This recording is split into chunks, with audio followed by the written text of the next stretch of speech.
Okay, I'm Steve Staples. I'm one of the lead guitar players in the Iceman special.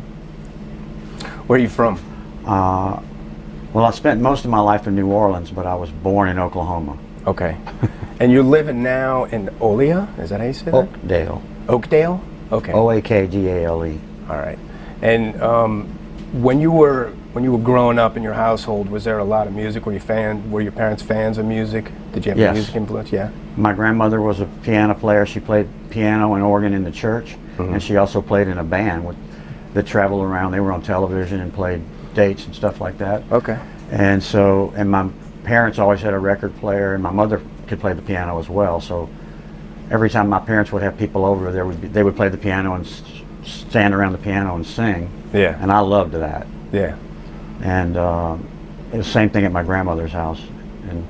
And my grandmother wrote music, and she had me from when my father went to the Korean War, right after I was born, and we moved back to Oakdale and stayed with my grandmother for 2 years. And she said, I mean, I was on her knee every day while she was practicing and playing the piano. Oh, wow. Okay.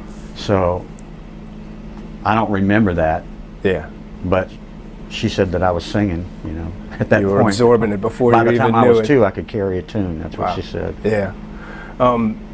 When did it first start to impact your life, like as far as your memories go back, such a big musical influence?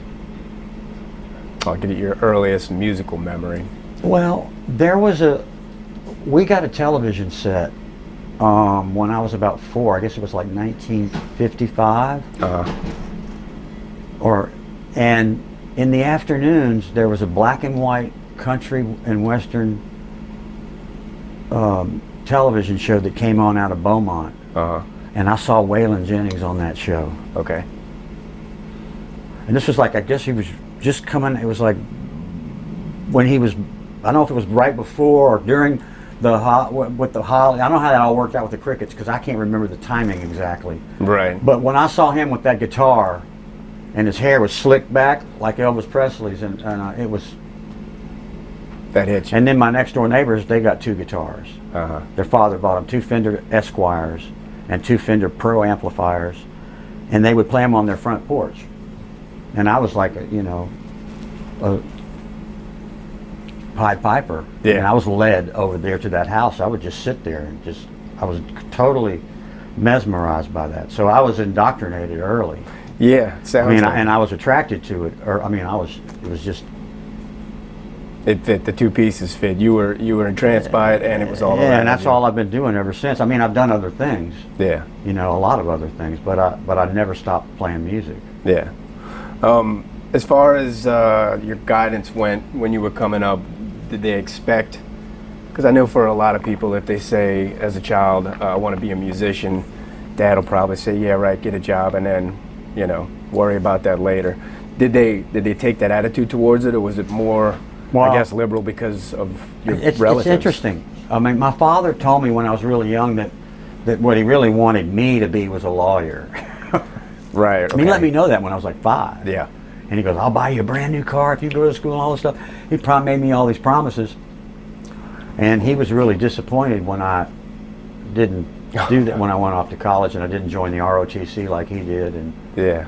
And I started taking drugs and, you know, and getting in trouble and all this stuff, and it was completely different than him, and it confounded him.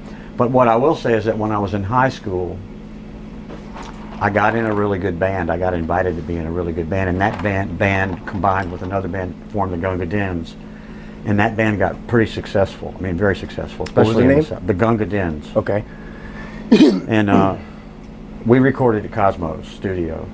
Nice. With the Banishaks, who were the guys that did Tell It Like It Is. Okay. And their son got interested in us because he was our age. Mm-hmm. And what was I talking about? Well, basically how you branched out from not following your father's path. Oh, right. So anyway, but what I was going to say was that it was interesting because he went out without telling me and bought me a really, really nice guitar. Okay. Maybe the nicest guitar I've ever had. Yeah. In my whole life. How old were you when this happened? 16. Okay. He didn't tell anybody about it. He just came home one day and gave it to me. That's awesome. So it's just those, little things like that. It was just sort of this double message. He never came to hear me play ever. Right. Not once. Yeah. Was he kind of a stoic? He just kind of not too much emotion No, he showing? wasn't totally stoic. I think that he learned how to be that way, but I think Yeah. he was a softie inside. He wanted to be a painter, and he didn't do that. Right. Well, maybe what you were doing resonated with him, following your own path. Well, here's what happened.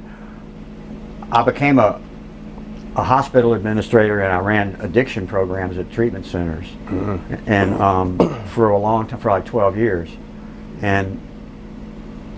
but it was eating up my time, and I couldn't play enough music. Yeah.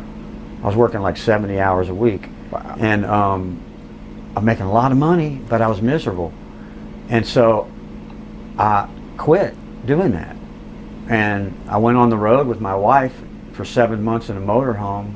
And we went around to music schools because I knew that I wanted to go back and do music. And I came back here and went to Loyola. So you left in a motorhome with your wife? And my father said, "You're throwing everything away." Well, I'm sure he thought that. And I told him, I said, "No, I'm not." I said, if this doesn't work out, I can still be a counselor. I can still do that. I have all the credentials. I'm not losing anything. And the next day he called me on the phone. He said, "You're right." He goes, "Go do it." Which was a beautiful thing. Yeah. Well, I mean, it was me. kind of the same gesture with the guitar. Yeah. But prior to being 16 and getting the guitar from him, did you ever feel like he somewhat understood? Because it sounds like he was conflicted himself on the inside. But so you felt like it was he didn't understand. He was violent in the sense that he didn't ever beat me. Well, he beat me up once when I was young.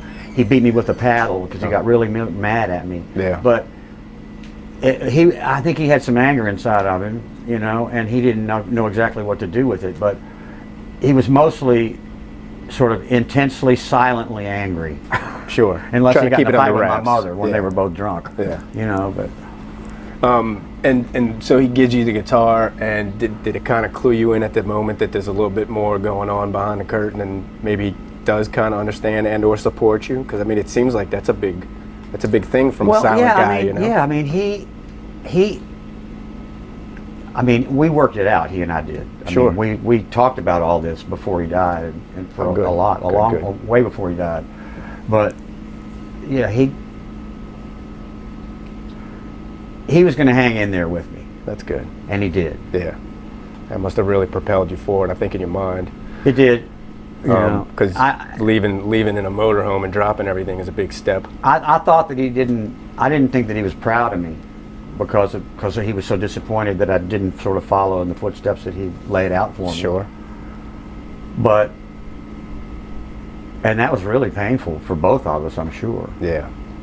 And I acted out a lot on that, I'm sure, too. Yeah. I drank and used drugs at that pain. Sure. At that pain. Well, people often do.